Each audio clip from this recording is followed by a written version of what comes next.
When we see someone who makes a lot of profits in the property market, we always assume that it's because he has a higher income, so that's why he could invest and make more money. Or maybe he has a lot of experience, so he could time the market very well. Or maybe this guy is just pure lucky to be able to catch the bottom. But what if I told you that it's not higher income, timing, or luck? It's also not about all these tactics, strategies, or the way to uncover undervalued properties, blah, blah, blah. None of this is going to matter if you're thinking of property investing in the wrong way. In my many years of being a property agent, working with hundreds of sellers and buyers at every stage of their property journey, I saw something that came up quite often. Oftentimes, it's not because people lack the income or the knowledge about how to buy and sell properties. It's always because they lack conviction that they are doing the right thing. And knowledge and conviction are two different things. So at the end of this video, you will see a real-life case study of two couples who earn the same income, but who will have shockingly different outcomes.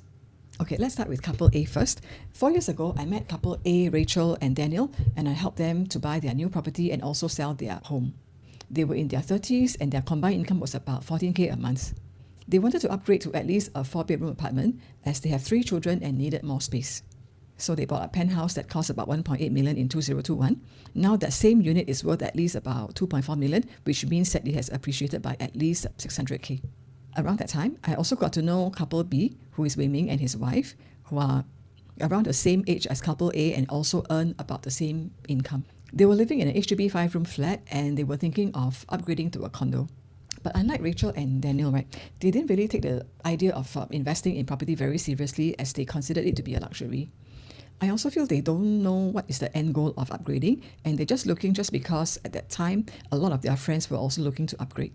So they did not take any action as they're very comfortable with not having to worry about housing as they almost paid off their housing loan already. And they also wanted a very stress-free life, with no big financial commitment ahead of them. Now they're still staying in the 5-room flat. Of course, the HDB has already appreciated by 100K since about 4 years ago, but this really pales in comparison to Rachel and Daniel's 600K profit. So what was the difference between these two couples? Both couples earn the same income and are about the same age. The biggest difference is how they thought very differently on this topic of upgrading and property investment.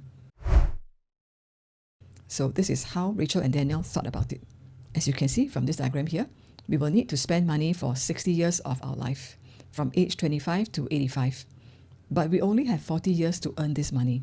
Rachel and Daniel are now in their prime years where they are young, energetic, and their income is still growing. So here's the common upgrading trend of Singaporeans. We tend to upgrade from the age of 30 till around 55, where we will either right size or downgrade. Also, from age 30 to 55, these are the years where we earn the most and therefore will be able to take on more commitment. Rachel and Daniel understand that they will have to use their active working years to own enough assets to see them through their retirement, which starts from 60 years old onwards.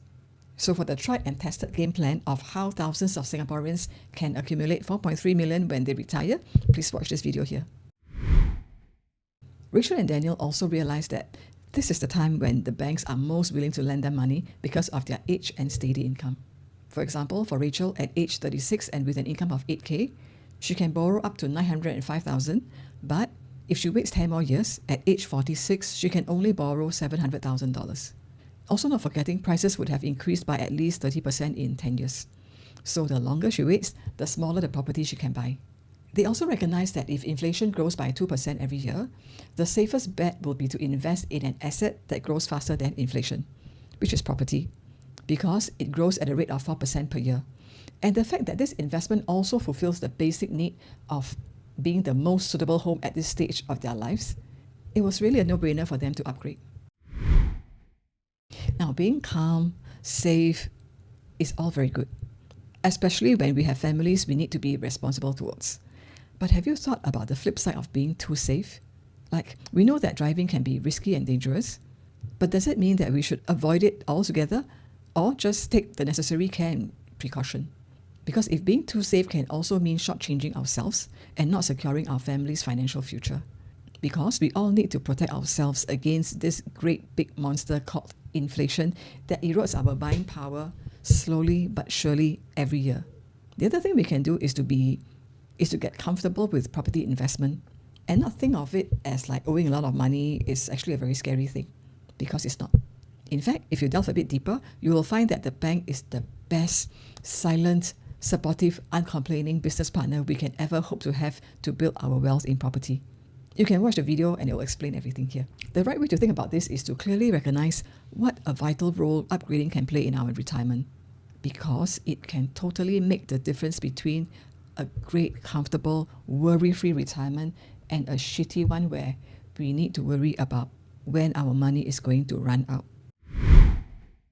So what is the real opportunity cost for couple B, Wei Ming and his wife? Sure, Rachel and Daniel made the right decision to upgrade and gain an extra 600k, but it has a more far-reaching effect than just gaining the 600k extra profit.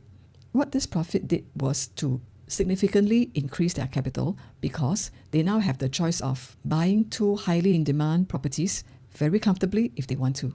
And by comfortable, what I mean is their installment will still be low and well within their budget, and they won't need to stretch. So if Rachel and Daniel wants to make another move to better secure their retirement, they can do this. They can sell their current property, which is appreciated by 600k. And with this profit, they can buy a property each that costs $1.6 million. In 24 years' time, when Rachel and Daniel has hit 65 years old, each property they own will be worth about $2.9 million, which means that they will have about $6 million worth of assets to fund their retirement. And how is this calculated? Again, using the property price index. So Singapore properties grow at a rate of about 4% every year, but let's just be a bit more conservative and estimate it to be about 3% growth every year. So this is how we can extrapolate the future price growth. So in comparison, if Wei Ming continues to live in the 5-room flat for another 20 years, and if the price increases by 3% every year, the value of his HDB flat will be estimated to be about 1.3 million in 20 years' time. So now you can see how 2 couples earning the same income can have vastly different outcomes from the way they approach the subject of property investment. So if you'd like to have some clarity in your situation, you can either WhatsApp me or click the link in the description below. Take care, and we'll talk again soon.